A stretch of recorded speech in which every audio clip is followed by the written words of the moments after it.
Hello. It is Thursday and we are live at 11. And today we're going to talk a little bit about goal setting. As I was reflecting on my month of January and we're moving into February, I thought that this would be a good topic. Yes? So as you hop on, say hello in the comments. For those of you that don't know me, my name is Tamika and I teach stay-at-home moms how to win in life one healthy habit at a time. And I think that goal setting is a great habit to get into if you want to move forward in your life. All right. So me and my husband, we sat down after Christmas and we kind of evaluated our 2022 year. Okay, drop a one in the comments if you do that too. We looked at the goals that we had set at the beginning of the year. We saw where we ended, and health wise, financially, with our relationship, with our spiritual growth, with business growth, all of the things. And we decided that we wanted this year to be better, right? Like we didn't want to finish the year 2023 and be in the exact same position. And so in order to do that, we needed to make some changes. And I didn't even realize how many changes we ended up making until I was sitting down thinking about January and seeing what areas we did well in and where we needed to grow and do better. And so if you set some goals for this year, 2023, drop them in the comments. Like I said, whether it's a health goal, whether it's a relationship, finances, spiritual, those are the only ones I can think of off the top of my head. But if you have some goals, I would love, love, love to read them. Okay. I see some people are hopping on now. I love it. I'm live. I'm going live every Monday through Thursday at 11 a.m. Mountain Standard Time. So make sure that you jot down the time, put it in your alarm clock, and you hop on with me. Okay. So, like I said, a lot of goals. So I'm just going to kind of name a few of them. One of the things that I really wanted to do while our kids were still young is I wanted them to learn music. And I play the cello, and I also grew up taking piano lessons. And I think it's important that kids learn that skill from a young age. And so I bought some books. We gave it to the kids for a Christmas present, and we decided that we were going to have weekly piano lessons and make sure that they practiced at least 15 minutes a day. So that was a goal.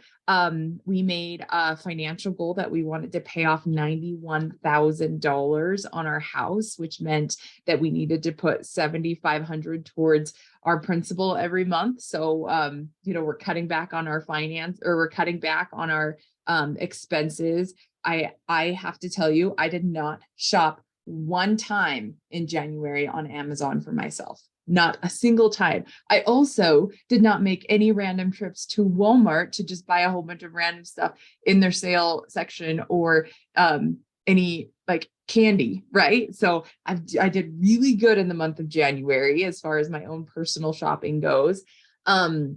We decided that we wanted to eat cleaner.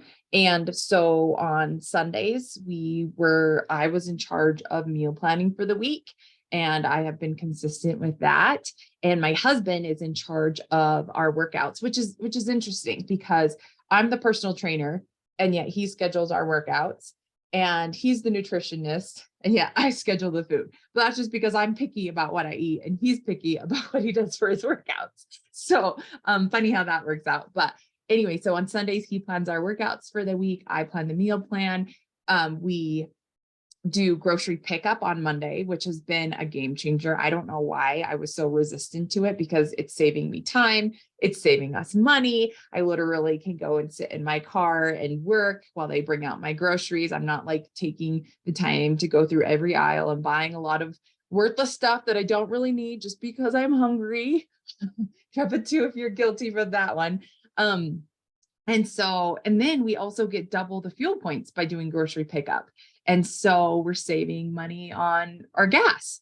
And so all these things are just snowballing and helping us achieve our goals. We promised ourselves we'd do a temple trip once a month. We promised ourselves that as a family, we would do a church lesson at home once a week. Like I said, I started thinking we're going to have this house goal to pay off in work on getting completely debt free. And we're going to have like a fitness goal, like I'm going to eat healthier and lose weight. Those finances and health are the top two most used resolutions every single year. And so those were them, but I didn't even realize all of the little things that we had in between that we were working towards. And so anyway, I wanted to come to you. Like I said, it's the beginning of a month. I want to talk a little bit about goal setting and helping you make sure that you win this year, that you don't end 2023 in the exact same position that you started, or sometimes worse. And so if you've got goals, make sure that you drop them. And so I've got just this 5-step process that I want you to think about. Okay. So number one is connect your goal to a purpose or a passion. Why is it important to you? So why is it important that we pay off 91,000 on our house? Well, we owe 191,000. And so we want to get that below 100,000. Why is this important? Because as soon as we get our house paid off, as a family, we're going to go buy our dream vacation home and be able to use that as an investment property. And so we are getting serious about this. 91,000 is a lot, but we for sure want to have our house paid off in the next 3 to 5 years. And so we're being extremely disciplined. And we're really excited about it. The whole family's excited about it. We want to buy a home in Bear Lake, Utah, which is beautiful in the summer. It's got like white sand, blue water. They have a whole bunch of things that you can rent, like jet skis and water toys. And like we could just see ourselves there. They have raspberry days in July, and it's just a wonderful place to be in the summer. And then in the winter, it's right next to a ski resort, and there's beautiful mountains and there's snowmobiling. And so like, we want this home. And so we have this goal of paying off our house. That way we can buy a second one. Right. As far as like my health and fitness goals, like I've had a weight loss goal like my whole entire life. Like since I became a mom, I just want to like get my 19-year-old body back. Right. And while that's not happening, I've kind of accepted that, but I want to be happier. I want to be healthier. I don't want to feel sluggish and bloated all the time. And I want to treat my body good because I want it to be able to continue to play roller derby and coach my son's soccer team and be active with my kids. And so while weight loss is an ultimate goal, I want to get stronger. I want to develop better habits. And by me meal planning and doing these, like planning ahead and doing these exercises with my husband, like I'm already noticing a difference. If you haven't seen, go check out my stories, go check out my page. I posted my first 30-day results, and I'm just so excited. And, the process is meant to be slow because I want it to be an overall lifestyle change for me. So I'm excited about that. So make sure that you connect your goal to a purpose and a passion. You can tell these two things I'm very, very passionate about. Number two is to write it down. So if you don't, like they say that a goal is 80% more likely to be achieved if you write it down. And I wish I would have got it, but we actually made a board. In fact, I'm going to go grab it because I want you guys to see this. Hold on.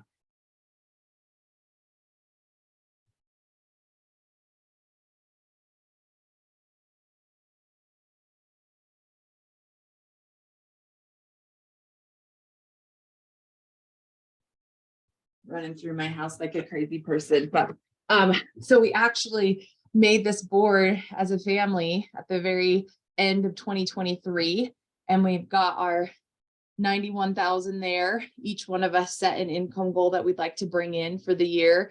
Here's our Bear Lake house, and there's skiing, and there's swimming. The kids want to do well in sports. Of course, we want to get healthy so that way we can continue to hunt. Here's our 12 temple trips. Every time we do one of our church lessons, we do a little star right here. These are me and Derek's health goals. And so we have this and we put it at in the kitchen. Okay.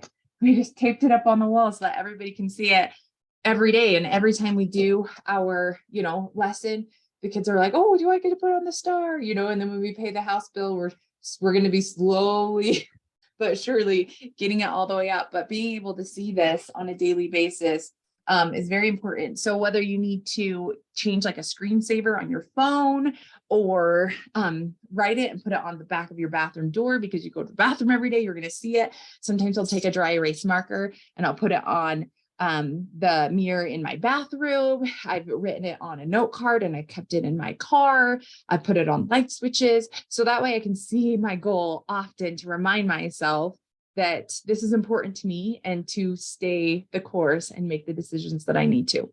Number 3 is to tell other people and find a way to make sure that you hold yourself accountable. When us as a family decided that we wanted to pay off the house, we all, are holding each other accountable for not spending mindless money. When it comes time for exercising, I have my husband obviously as an accountability partner, but also I'm posting it every day in my stories, and sharing it. Hopefully it's inspiring other people. So tell other people about it, find a way to make sure that you can hold yourself accountable. And then the other thing that I feel like is helpful is making sure that your goal is smart, obviously, right? That it is specific, because if it's not specific, if you're just like, oh, I want to drink more water, what does that even mean? Or, oh, I want to lose weight, what does that even mean? Or, oh, I want to save money, what does that even mean? So you have to make sure that it's specific, that it's measurable, okay, whether it's a number or like, how are you going to know that you actually did it? And the only way I can think about measurable is a number attached to it, okay? Is it attainable? And I recommend keeping it in a smaller time frame. So making sure that you create a goal that's attainable, maybe it's a week span or 2 weeks or a month. But I know for me, if I'm like, okay, by the end of the year, I want to have this, well, I usually don't start working on it until October. And then there's Halloween, Thanksgiving, and Christmas. And it's like, well, shoot. Right. So I like to keep my attainable within small time frames. And then, is it realistic? Is it realistic for you to be able to achieve this? Is it relevant in your life right now? Is it something, like I said, that you're passionate about? And then last, timely. Do you have a start and an end where you're going to check to see if you accomplished it? So connecting your goal, making sure that you write it down and that it's a SMART goal and you have a way to hold yourself accountable to it. Okay. Number 4, the next helpful thing for me is habit stacking. Okay. If you think about your life, what do you do already on a regular basis every single day? For me, my body like naturally wakes up at 4:45 every morning. And that's just because I've done it for so long. But, I wanted to make sure that I incorporated gratitude in my day. And so whether my alarm goes off or I naturally wake up 4:45, I get to lay in bed for 15 minutes. And all I do is sit there and think about all of the things that I'm grateful for. Now, most other people would hit snooze and go back to bed.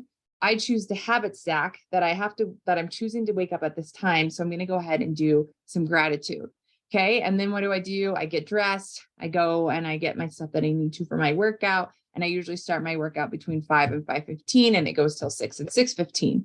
Now, why did I choose to wake up this early, even though I'm a stay-at-home mom and I get to pick my day, is because I wanted to also make sure that I had some time to do some personal development and growth. So between 6:15 and 7 o'clock, when I wake up my kids, that's where I get to do my reading. If I want to watch any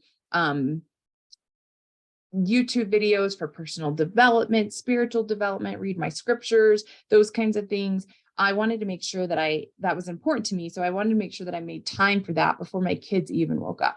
And then that way I could be fully present with my kids while I was getting them ready for school. Now, a couple other things that I do for habit stacking is taking my supplements. Okay. I know that I'm going to eat lunch. I don't always eat breakfast, but I know that I'm always going to have lunch. And so I've habit stacked when I eat lunch, I'm going to go ahead and have my supplements. And so I have it put out on the counter. I've got this little tub where I keep all my supplements. And so that way, when I'm eating, I can remember to take them. Now, I haven't been as good as I want to be as far as tracking my food. I know that's a really important piece for me.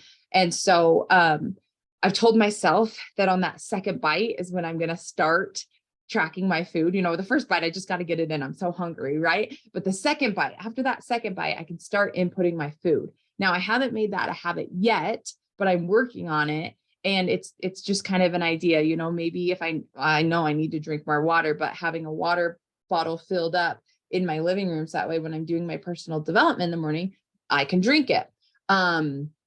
At night, when you go to bed, maybe you have a journal that you lay out on your pillow because you want to start journaling before you go to bed. So when you make your bed in the morning, you put your journal on your pillow. So at night, it reminds you to do it. So there are lots of different things that you can do to habit stack. What do you automatically do in your day that you can incorporate a healthier choice to set yourself up for success in reaching your goal? Okay. So just think about that.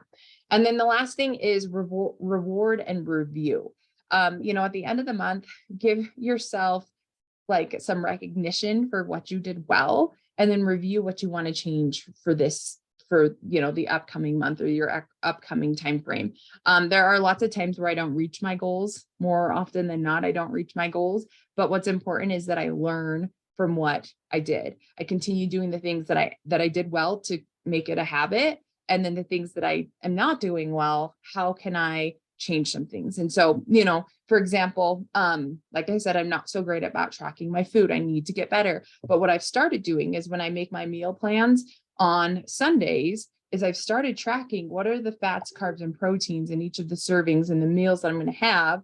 And then I've been making sure that it helps me hit my goal. So even like if I have this for breakfast, this for lunch, and this for dinner, and I know what the macros are there, and then maybe I have a whole bunch of snacks throughout the day, but I know that I'm setting myself up for success, at least with my 3 main meals. And so that's a way that I've kind of reviewed and changed some things up to set myself up for success. So I hope that this was helpful for you.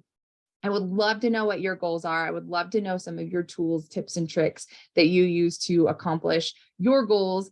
And I look forward to February and seeing what we do. So if you're not already, make sure that you get connected with me through the link in my bio. I send out an email every Friday. It's my Fit Tip Fun Friday email. And I also have a Get Fit Club on Facebook. And if you click the link in my bio, it'll take you straight to it. Every week I give you workouts, healthy recipes. There is a great community of women in there to just really help support you in reaching your goals. So thanks for being here today. We'll see you later. Bye.